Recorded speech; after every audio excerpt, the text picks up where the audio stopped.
ਦੁਨੀਆ ਭਰ ਵਿੱਚ ਵਸਦੇ 25 ਕਰੋੜ ਤੋਂ ਵੱਧ ਪੰਜਾਬੀਆਂ ਦੇ ਦਿਲ ਦੀ ਧੜਕਣ ਭੁਲੇਖਾ ਟੀਵੀ, ਤੁਹਾਡਾ ਮਨਪਸੰਦ ਭੁਲੇਖਾ ਟੀਵੀ, ਜੋ ਭੁਲੇਖਾ ਨਹੀਂ ਪਾਉਂਦਾ ਰਾਹ ਪਾਉਂਦਾ ਹੈ। ਤੇ ਉਸ ਭੁਲੇਖਾ ਟੀਵੀ ਦੇ ਪ੍ਰੋਗਰਾਮ ਗੱਲਬਾਤ ਦੇ ਨਾਲ ਹਾਜ਼ਰ ਤੁਹਾਡੀ ਸੇਵਾ ਵਿੱਚ ਤੁਹਾਡਾ ਸੇਵਕ। ਗੱਲ ਯਾਰ ਇਹ ਹੈ ਕਿ ਕਦੀ ਟਿੱਬੇ ਵੇਖੇ ਨੇ ਜਿਹਨੂੰ ਰੇਗਿਸਤਾਨ, ਸਹਿਰਾ ਤੇ ਪਤਾ ਨਹੀਂ ਕੀ ਕੁਛ ਕਹਿੰਦੇ ਨੇ? ਨਹੀਂ ਵੇਖੇ ਤੇ ਵੇਖ ਲਓ, ਨੈੱਟ ਤੇ ਵੇਖ ਲਓ ਜਾਂ ਫਿਰ ਕਿਤਾਬਾਂ ਖੋਲ ਕੇ ਵੇਖ ਲਓ।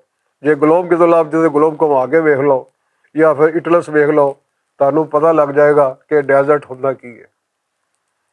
ਹੁਣ ਸਹਿਰਾ ਇੱਕੋ ਹੀ ਹੈ ਜਿਸ ਨੂੰ ਰਾਜਪੂਤਾਨੇ ਵਾਲੇ ਪਾਸੇ ਰਾਜਪੂਤਾਨੀ ਰੇਗਿਸਤਾਨ ਵੀ ਕਹਿੰਦੇ ਨੇ, ਜਿਸ ਨੂੰ ਰਾਜਸਥਾਨੀ ਸਹਿਰਾ ਵੀ ਕਹਿੰਦੇ ਨੇ, ਜਿਸ ਨੂੰ ਰੋਹੀ ਵੀ ਕਹਿੰਦੇ ਨੇ, ਜਿਸ ਨੂੰ ਚੋਲਿਸਤਾਨ ਵੀ ਕਹਿੰਦੇ ਨੇ।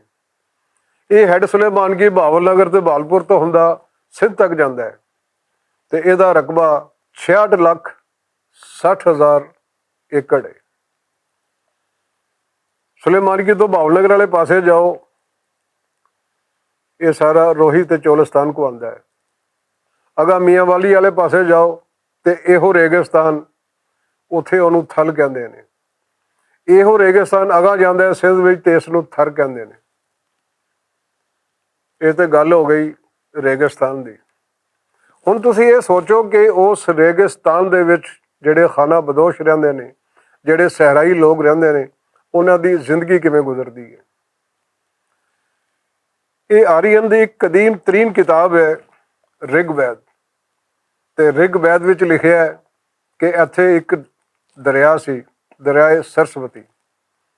ਉਹਨਾਂ ਨੇ ਪੰਜਾਬ ਦੇ ਇਸ ਏਰੀਏ ਨੂੰ ਸਪਤ ਸਿੰਧੂ ਆਖਿਆ ਹੈ, ਯਾਨੀ 7 ਦਰਿਆਵਾਂ ਦੀ ਸਰਜ਼ਮੀਨ, ਜਿਹਦੇ ਵਿੱਚੋਂ 2 ਦਰਿਆ ਮਾਦੂਮ ਹੋ ਚੁੱਕੇ ਨੇ।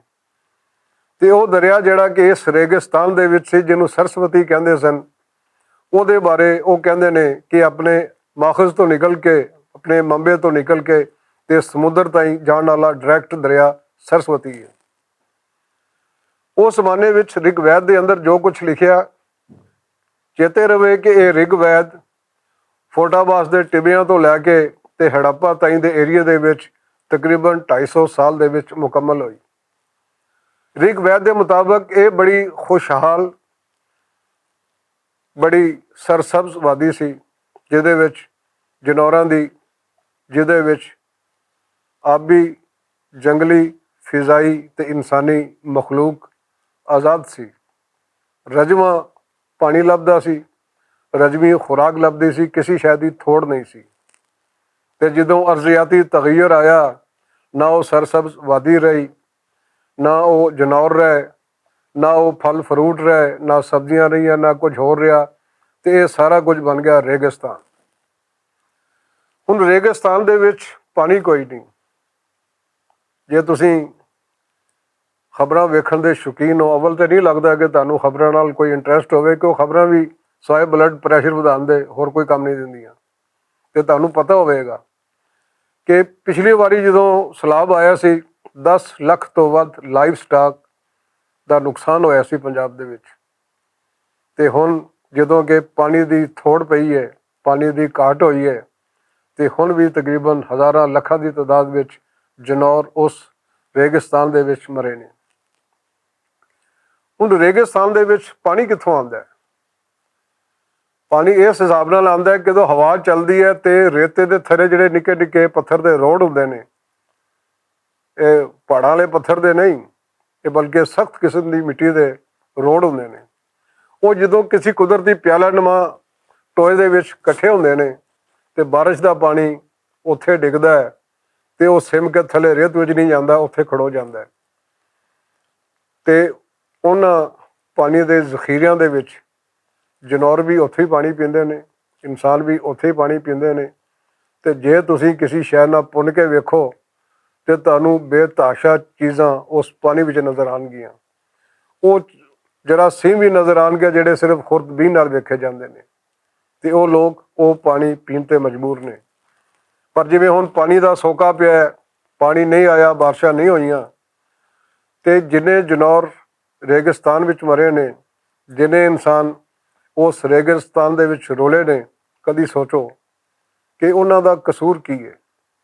ਅਸੀਂ टीवी ਤੇ ਬਹਿ ਕੇ बड़े बड़े ਮਨਸੂਬੇ पेश करने हैं कि हम ये कर देंगे, हम वो कर देंगे, फलां कर देंगे, ढमका कर देंगे, ਹੁੰਦਾ ਕੁਝ ਵੀ ਨਹੀਂ। ਕਿ ਉਸ ਰੇਗਿਸਤਾਨ ਦੇ ਵਿੱਚ ਅੱਜ ਵੀ ਪਿਆਸ ਭਾਰੂ, ਭੁੱਖ ਭਾਰੂ ਜਨੌਰ ਮਰ ਰਹੇ ਨੇ। ਅੱਜ ਵੀ ਇਨਸਾਨ ਇੱਕ ਇੱਕ ਬੂੰਦ ਪਾਣੀ ਤੋਂ ਤਰਸ ਰਹੇ ਨੇ। ਕਹਿਣ ਨੂੰ ਤਾਂ ਸਰਕਾਰਾਂ ਕਹਿ ਦਿੰਦੀਆਂ ਨੇ ਕਿ ਅਸੀਂ ਉੱਥੇ ਪਾਣੀ ਪਹੁੰਚਾਉਣ ਲਈ ਇਹ ਕਰ ਰਹੇ ਹਾਂ, ਉਹ ਕਰ ਰਹੇ ਹਾਂ, ਫਲਾਂ ਕਰ ਰਹੇ ਹਾਂ, ਢਮਕਾਂ ਕਰ ਰਹੇ ਹਾਂ, ਪਰ ਕਦੀ ਆਪ ਜਾ ਕੇ ਵੇਖੋ ਕਿ ਉੱਥੇ ਅਮਲੀ ਤੌਰ 'ਤੇ ਹੋ ਕੀ ਰਿਹਾ। ਇਸ ਲਈ ਕਿ ਸਾਡੇ ਰੇਗਿਸਤਾਨ ਦੇ ਵਿੱਚ ਜਾਂ ਤਾਂ ਆਬਾਦੀਆਂ ਜਦੋਂ ਰੇਗਿਸਤਾਨ ਮੁੱਕਦਾ ਹੈ ਉਹਦੇ ਕਿਨਾਰਿਆਂ 'ਤੇ ਨੇ, ਜਿਹੜੇ ਕਿ ਕੁਝ ਬਾਵਸੀਲਾ ਇਲਾਕਿਆਂ ਦੇ ਨਾਲ ਮਿਲਦੀਆਂ ਨੇ, ਜਿੱਥੋਂ ਪਾਣੀ ਵੀ ਲੱਭ ਜਾਂਦਾ ਹੈ, ਸਬਜ਼ੀ ਵੀ ਲੱਭ ਜਾਂਦੀ ਹੈ, ਬਾਕੀ ਸ਼ੈਵਾਂ ਵੀ ਲੱਭ ਜਾਂਦੀਆਂ ਨੇ। ਅਤੇ ਜਿਹੜੇ ਖਾਨਾ ਬਦੋਸ਼ ਕਬੀਲੇ ਜਿਹੜੇ ਕਿ ਸਦੀਆਂ ਤੋਂ ਉਸ ਰੇਗਿਸਤਾਨ ਦੇ ਵਿੱਚ ਇੱਥੇ ਘਾਹ ਹੋਈ ਅਤੇ ਰਾਜਪੂਤਾਨੀ ਰੇਗਿਸਤਾਨ ਵਿੱਚ ਆ ਵੜੇ, ਰੋਹੀ ਵਿੱਚ ਆ ਵੜੇ, ਚੋਲਿਸਤਾਨ ਵਿੱਚ ਆ ਵੜੇ। ਜਦੋਂ ਇੱਥੇ ਸੋਕਾ ਪੈਂਦਾ, ਹਰਿਆਲੀ ਮੁੱਕਦੀ ਹੈ ਤਾਂ ਥਲ ਵੀ ਚਲੇ ਗਏ। ਜਦੋਂ ਥਲ ਦੀ ਹਰਿਆਲੀ ਮੁੱਕ ਗਈ ਥਰ ਵੀ ਚਲੇ ਗਏ। ਜਦੋਂ ਥਰ ਵਿੱਚ ਹਰਿਆਲੀ ਮੁੱਕ ਗਈ ਤੇ ਮੁੜ ਕੇ ਫਿਰ ਉਸੇ ਚੋਲਿਸਤਾਨ ਵਿੱਚ ਆ ਗਏ ਕਿ ਉੱਥੇ ਸਿਵਾਏ ਕੁਦਰਤੀ ਬਾਰਿਸ਼ਾਂ ਦੇ ਹੋਰ ਕੋਈ ਜ਼ਰੀਆ ਨਹੀਂ ਜਿਹੜਾ ਕਿ ਹਰਿਆਲੀ ਲਿਆ ਸਕੇ। ਅਤੇ ਉਹੀ ਹਰਿਆਲੀ ਉਹਨਾਂ ਦੇ ਪਸ਼ੂਆਂ ਲਈ, ਊਠਾਂ ਲਈ, ਖੋਤਿਆਂ ਲਈ, ਬਾਕੀ ਜਾਨਵਰਾਂ ਲਈ, ਭੇਡ ਬੱਕਰੀਆਂ ਲਈ ਉਹਨਾਂ ਲਈ ਹੁੰਦੀ ਹੈ ਅਤੇ ਉਹੀ ਉਹਨਾਂ ਦਾ ਰਿਜ਼ਕ ਵਸੀਲਾ ਹੈ। ਅਤੇ ਜਦੋਂ ਪਾਣੀ ਨਾ ਹੋਵੇ ਅਤੇ ਸਿਵਾਏ ਰੇਗਿਸਤਾਨ ਦੇ ਵਿੱਚ ਮੌਤ ਦੇ ਹੋਰ ਕੁਝ ਵੀ ਨਹੀਂ ਹੁੰਦਾ। ਤੁਸੀਂ ਇਹ ਨਾ ਸਮਝੋ ਕਿ ਖਾਨਾ ਬਦੋਸ਼ ਨੇ ਸਾਡਾ ਇਹਦੇ ਨਾਲ ਕੋਈ ਤਾਲੁਕ ਨਹੀਂ, ਇਹ ਮਰਦੇ ਨੇ ਤੇ ਮਰਦੇ ਰਹਿਣ, ਭਾਵੇਂ ਪਿਆਸ ਨਾਲ ਮਰਨ ਤੇ ਭਾਵੇਂ ਭੁੱਖ ਨਾਲ ਮਰਨ, ਸਾਨੂੰ ਕੀ। ਪਰ ਇਹ ਸੋਚੋ ਇਸ ਧਰਤੀ ਦੇ, ਪੰਜਾਬ ਦੇ ਅਸਲ ਵਾਰਿਸ ਉਹੀ ਖਾਨਾ ਬਦੋਸ਼ ਨੇ। ਇਹ ਉਹੀ ਦਰਾਵੜੀ, ਮੰਡਾ ਦਰਾਵੜੀ ਕਬਾਇਲ ਨੇ। ਜਦੋਂ ਆਰੀਅਨਸ ਆਏ ਅਤੇ ਉਹਨਾਂ ਦੇ ਨਾਲ 1500 ਸਾਲ ਤੱਕ ਇੱਥੇ ਆਉਣ ਤੋਂ ਉਹਨਾਂ ਨੇ ਰੋਕਿਆ। ਜਿਹੜੇ ਮਤੀ ਹੋ ਗਏ ਉਹ ਰੁਲ ਗਏ, ਇਸ ਲਈ ਕਿ ਉਹਨਾਂ ਨੂੰ ਇਨਸਾਨ ਨਹੀਂ ਰਹਿਣ ਦਿੱਤਾ ਗਿਆ। ਜਾਨਵਰ ਤੋਂ ਵੀ ਬਦਤਰ ਦਰਜਾ ਦੇ ਕੇ ਉਹਨਾਂ ਦੇ ਨਾਲ ਉਹ ਸਲੂਕ ਕੀਤਾ ਕਿ ਰਹਿ ਰੱਬ ਦਾ ਨਾਂ, ਅਤੇ ਇਹ ਸਲੂਕ ਸਦੀਆਂ ਤੋਂ ਜਾਰੀ ਹੈ। ਜਿਹੜੇ ਉਹ ਮੰਡਾ ਦਰਾਵੜੀ ਕਬਾਇਲ ਬਚ ਗਏ, ਕੋਈ ਸਾਊਥ ਵੱਲ ਚਲਾ ਗਿਆ, ਉਹ ਉੱਥੇ ਜਾ ਕੇ ਵਸ ਗਿਆ। ਉਹਨਾਂ ਨੇ ਕੀ ਕੀਤਾ, ਆਰੀਅਨਸ ਨੇ ਜਾਂ ਧਾੜਵੀਆਂ ਨੇ, ਕਿ ਬੰਦੇ ਵੱਢ ਤੇ ਬੁੱਢੀਆਂ ਰੱਖ ਲਈਆਂ, ਰਖੇਲ ਬਣਾ ਲਈਆਂ, ਜਿਹਦੇ ਨਤੀਜੇ ਵਿੱਚ ਗੰਦਵੀ ਨਸਲ ਦੀ ਮਖਲੂਕ ਮਾਰਕੀਟ ਵਿੱਚ ਆਈ। ਅਤੇ ਉਹਨਾਂ ਵਿੱਚੋਂ ਜਿਹੜੇ ਸਿਰ ਫਿਰੇ ਸਨ ਉਹ ਜੰਗਲ ਬਾਰਾਂ ਦਾ ਰੁੱਖ ਕਰ ਗਏ ਅਤੇ ਸਦੀਆਂ ਤੀਕ ਉਹ ਧਾੜਵੀਆਂ ਦੇ ਨਾਲ ਲੜਦੇ ਰਹੇ। ਜਦੋਂ ਜੰਗ ਮੁੱਕੀ ਅਤੇ ਉਹ ਵੀ ਖਾਨਾ ਬਦੋਸ਼ ਹੋ ਗਏ।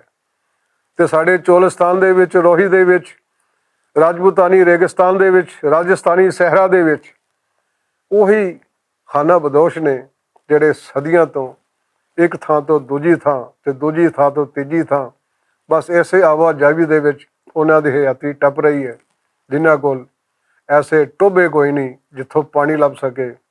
ਰੋਡ ਦੇ ਐਸੇ ਪਿਆਲਾ ਨੁਮਾ ਜਿਹੜੇ ਉਹਨਾਂ ਦੇ ਪਾਣੀ ਦੇ ਚਸ਼ਮੇ ਬਣਦੇ ਨੇ ਉਹ ਵੀ ਸੁੱਕੇ ਪਏ ਨੇ। ਬਾਰਿਸ਼ਾਂ ਨਾ ਹੋਣ ਅਤੇ ਉੱਥੇ ਵੀ ਕੁਝ ਨਹੀਂ। ਉਹ ਯਾਰ ਦੁਨੀਆ ਪਤਾ ਨਹੀਂ, ਸੁਣਿਆ ਕਿ ਚੰਨ 'ਤੇ ਪਹੁੰਚ ਗਏ, ਟਿਕਟ ਕਟਾ ਕੇ, ਕੋਈ ਕਹਿੰਦਾ ਮਰੀਖ 'ਤੇ ਪਹੁੰਚ ਗਈ ਹੈ, ਕੋਈ ਕਹਿੰਦਾ ਹੋਰ ਵੀ ਅਗਾਂਹ ਪਤਾ ਨਹੀਂ ਕਿੱਥੇ ਕਿੱਥੇ ਪਹੁੰਚ ਗਈ ਹੈ। ਅਤੇ ਯਾਰ ਅਸੀਂ ਆਪਣੇ ਸਹਿਰਾਈ ਇਲਾਕਿਆਂ ਵਿੱਚ ਪਾਣੀ ਨਹੀਂ ਪਹੁੰਚਾ ਸਕਦੇ। ਇਸ ਜਹਾਨਤ ਦਾ ਕਰਨਾ ਕੀ ਹੈ?